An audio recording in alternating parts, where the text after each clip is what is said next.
Unik tapi lucu kali ya. Lucu ya. Udah berani ya anak SMK godain guru ya.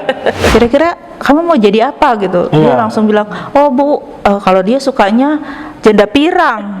Langsung dia mereka disuruh orang tua kecebur, dijorokin. Apa nggak sengaja? Apa nggak ada kerjaan lain gitu bu? Iya. Ini lucu kan jadinya.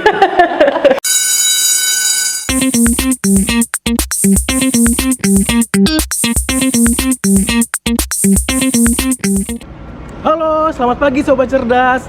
Selamat datang di podcast Teman Tapi Sharing. Kali ini saya lagi ada di P4 Jakarta Utara dan Kepulauan Seribu. Pada episode kali ini kita akan bertemu dengan guru-guru keren, bertalenta, dan gak pernah kalian bayangin. Bahkan kalian lihat, penasaran kan gimana seruannya? Yuk kita lihat. Oke Sobat Cerdas, di tengah kita sudah hadir guru yang hebat, keren, dan multi talenta yang akan kita kulik apa aja sih pengalaman mereka selama mereka menjadi guru. Ada Bu Afni, Hai. ada Bu Omi, Hai. dan saya Yogi sebagai host podcast Teman Tapi Sharing. Oke, gimana Ibu kabarnya? Baik. Baik ya, sehat. Sehat. Oke, Bapak, aduh bapaknya nggak ada ya. Ini lucu kan jadinya. Ibu ini berdua udah lama ngajar apa belum nih? Udah berapa lama pengalaman ngajarnya? Kalau saya itu mulai ngajar itu tahun 2015 sampai sekarang berarti kurang lebih sudah masuk 7 tahun ya kayaknya. 7 tahun, Bu Afni. Bu Omi? Saya dari 2019, berarti udah 5 tahun. Sudah 5 tahun. Oke, baik. Kira-kira pengalaman unik apa yang Ibu pernah jalani selama menjadi guru? Kalau saya mungkin waktu awal ngajar itu ya tahun 2015 itu saya kan baru lulus kuliah, kemudian keterima di salah satu sekolah itu bisa disebut STM ya kalau zaman dulu tuh. Nah itu pada saat ngajar itu sering digodain gitu ya karena masih single gitu ya, digodain, digombalin gitu ya. Mungkin itu sih pengalaman dibilang unik tapi lucu kali ya. Lucu ya. Udah berani ya anak SMK godain guru ya. Silakan Bu. Kalau saya itu Pak pernah dapat jawaban asal gitu kan. Waktu menjelaskan profesi di DKV, saya tanya sama mereka, kira-kira kamu mau jadi apa gitu? Dia Iya. langsung bilang, oh bu, kalau dia sukanya janda pirang. Langsung dia mereka nyanyi Pak. Terus saya baru tahu tuh kalau itu lagu loh, janda pirang itu. Oh. Lagunya kayak mana tuh ya?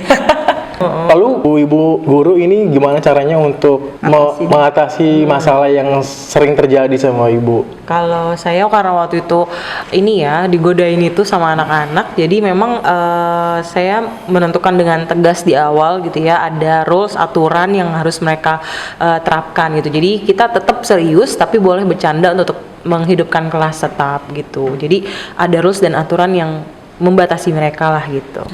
Kalau saya gini Pak, kalau kita mau ketawa sama anak-anak, ketawa aja gitu kan. Pada waktu mereka menjawab asal itu kita ketawa aja bersama-sama. Tapi jangan lupa kita harus tetap bisa balik dan menjadikan kita tetap fokus waktu kita belajar. Oke, baik. Jadi serius tapi santai ya. Oke. Kalau boleh tahu nih Bu Omi, kira-kira alasan ibu jadi guru tuh apa sih? Kok kepingin jadi guru? Apa dari kecil pengen jadi guru atau emang Disuruh orang tua kecebur, dijorokin.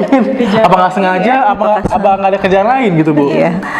Kan kita nih udah diberkatin ya sama Tuhan ya. Betul. Udah dikasih kesehatan, dikasih rejeki, dikasih keluarga, anak, istri atau suami. Nah, sekarang tuh apa sih yang saya mesti kasih sama Tuhan gitu kan?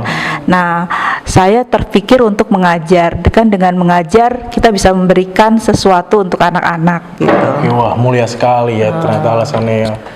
Ya kalau saya mungkin pertama mungkin karena senang anak-anak ya, terus juga pada saat mengajar itu panggilan hati juga sih ya. Jadi kalau misalnya kita ngajar bawaannya tuh happy gitu, dibandingkan kalau di ruangan kantor yang tertutup gitu ya, fokus dengan komputer, mungkin saya mudah mundur duluan tuh pekerjaan itu gitu. Jadi mungkin itu sih. Wah, sangat-sangat bagus sekali ya alasan ibu-ibu ini menjadi guru. Iya. Lalu selama ngajar nih Bu, ada nggak sih hal inspiratif yang Ibu ingat sampai sekarang?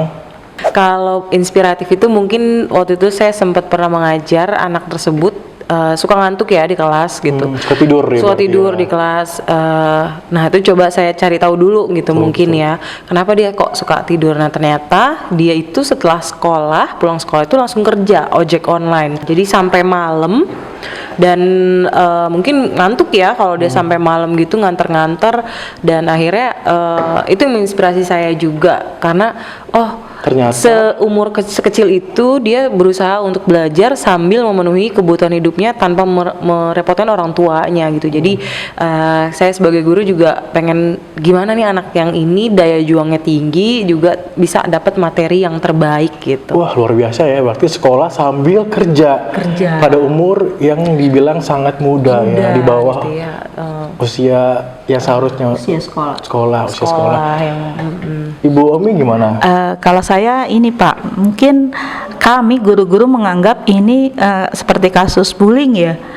Ternyata enggak. Jadi ceritanya gini, ini kejadian baru-baru aja.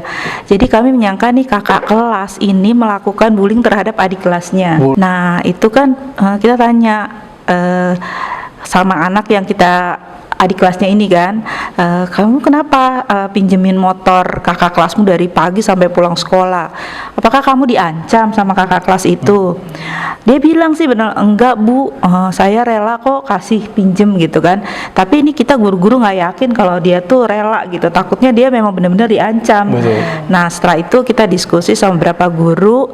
Kebetulan ada wali kelasnya di situ. Wali kelasnya itu langsung tanya dan mengunjungi rumah kakak kelas yang kita anggap ini melakukan bullying tadi ya. Ternyata benar untuk keadaan ekonominya mereka itu di keluarga itu, si anak ini memang membutuhkan alat transportasi ketika dia mau melakukan PKL Pak. Jadi itu betulan, jadi adik kelasnya ini pun memang rela memberikan karena dia udah tahu keadaan kakak kelasnya ini gitu kan. Intinya adalah sebenarnya kita nih ya Bu sebagai guru itu sebenarnya nggak, iya mesti harus tahu dulu, jangan langsung ini kasus bullying nih ya kan. Sebenarnya nggak seperti itu. Ada hal inspiratif di dalamnya ya. Betul. Jangan ngejudge, jangan menghakimi kalau itu tuh salah. Betul. Bu, boleh nggak Bu kasih saran atau gak kasih pesan ke penonton nih, para murid-murid kedepannya itu gimana nih, masa muda, masa depan bangsa, gimana sih murid-murid zaman sekarang ini? Kalau saya mungkin harus kerja keras ya, jangan karena dengan tekanan mental langsung down gitu. Jadi coba build up dari diri kita sendiri untuk kerja keras gitu ya, karena apapun hasil itu tidak akan pernah mengkhianati dari prosesnya gitu ya. Wah. Mungkin itu. Masa depan Indonesia itu ada di tangan kamu loh sekarang. Jadi kamu sekarang ini itu cerminan bangsa kita nanti. Kalau kamu rata-rata pandai, pasti bangsa kita ini beberapa tahun kemudian akan jadi bangsa yang pandai. Terus satu lagi, tolong support kami juga sebagai guru ya, dengan bersikap baik. Kalau ada apa-apa ngobrol aja langsung sama kita. Kami adalah orang tua kamu di sekolah. Oke, luar biasa sekali ini. Kita walaupun cuma 3 menit kita terima kasih banyak atas waktunya. Kisah inspiratifnya sangat keren banget. Bisa menginspirasi penonton-penonton yang ada di podcast Teman Tapi Sharing. Pokoknya jangan lupa like, comment, subscribe di channel kita dan tentukan topik kalian yang mau, oke? Oke. Dadah, sampai jumpa di episode berikutnya. Dadah.